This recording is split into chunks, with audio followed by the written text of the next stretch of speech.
And whenever he had shared those dreams with Clara, she'd shot them down like she was playing a game of Duck Hunt on Nintendo. She even had the nerve to laugh at his short-term goals when he'd failed to reach them, like that annoying brown dog would after missing a duck. His words had no effect on his wife anymore. He was days away from opening his first restaurant just shy of 200 miles away in Atlanta, Georgia. And he didn't want to carry Clara's country-ass baggage to the big city with him. It wasn't Clara's words that had encouraged him to venture beyond Albany, Georgia. It was his goddaughter's. From the time Meagan was a small child with pigtails, she had made it clear that she thought the world of him. And this had become even more evident to William when she came of age. Meagan had begged her godfather to escort her to her high school prom and had lied about not being able to secure a date. She had been beautiful with her honey-toned skin and her overly curvy body for a minor, but the bifocals she'd worn and the thick train tracks of braces across her teeth had made her story believable. It hadn't been until the prom was over that William realized he'd been bamboozled by the closest thing to a child his wife's unwanted hysterectomy would allow him to have. You know, everyone else is going out to eat or to make out now. Maybe we should find something else to do. It's bad enough I had to ask you to be my date. I'd hate to say I turned in early, too. Meagan threw out the fishing line, but there wasn't enough bait on it. Nope, I'm done for the night, Georgia Peach. Your goddaddy hasn't danced that much since the night I married Clara. But if you're hungry, we can swing by the diner and I'll whip you up a fried pork chop sandwich and a shake before I take you home. Yes, thank you. You're so perfect, goddaddy.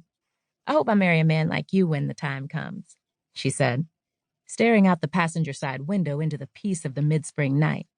You will, he laughed, because I'll be right there to scare the hell out of the guy you bring home and make sure he treats you even better than I do.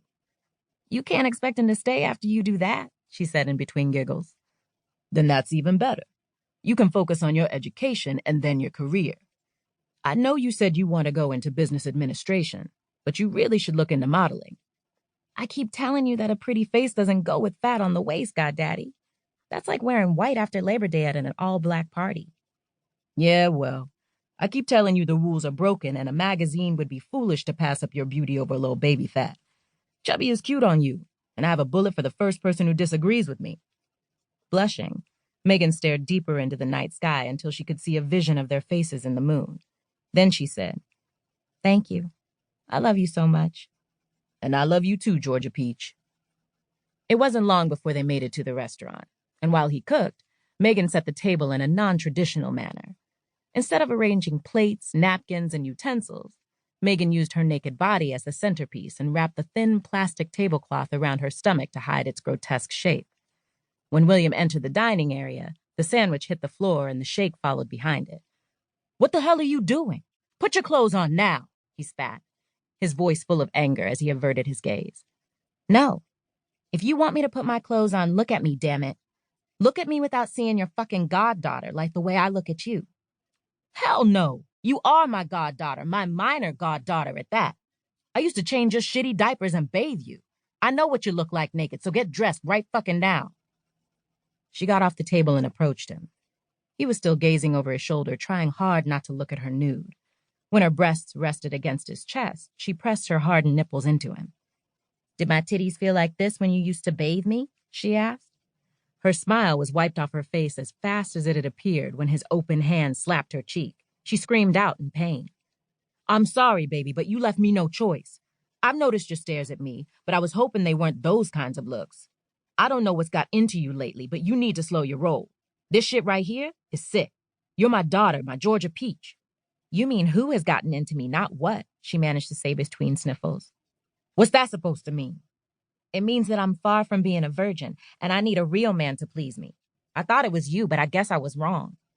I'm 17 years old, and 17-year-old boys' dicks don't do shit for me. I like my dicks 25 or better.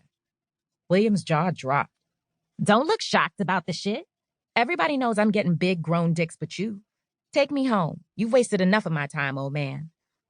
William grabbed her by the throat and locked his hands.